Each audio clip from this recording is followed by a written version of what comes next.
Mula sa pinakamataas na skyscraper sa buong mundo hanggang sa mga pamosong landmarks. Silipin ang pagsalubong sa 2025 sa iba't ibang panig ng mundo sa report ni Ian Cruz.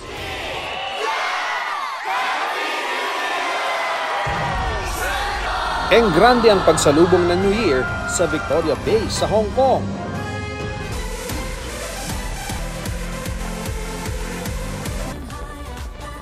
Pasabog ang Golden Waterfall effect ng fireworks display sa iconic Sydney Harbour Bridge sa Australia.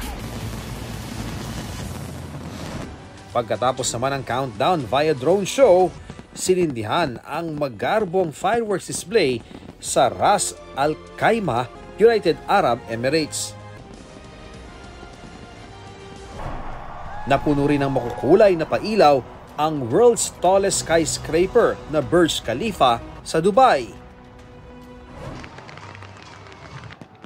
Level up din ang pagsalubong sa Qatar with drone display.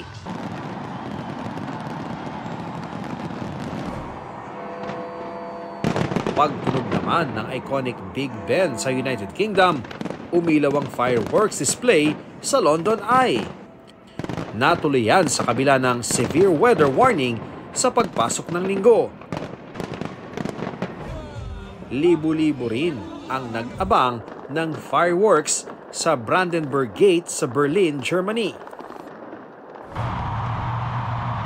Nagningning din ang kalangitan sa mga makukulay na paputok sa Copacabana Beach sa Rio de Janeiro sa Brazil. Dinagsa rin ang pamosong Times Square sa New York ng mga taong doon sa malubong ng bagong taon. Ian Cruz nagbabalita para sa GMA Integrated News. Huwag magpahuli sa mga balitang dapat niyong malaman. Mag-subscribe na sa GMA Integrated News sa YouTube.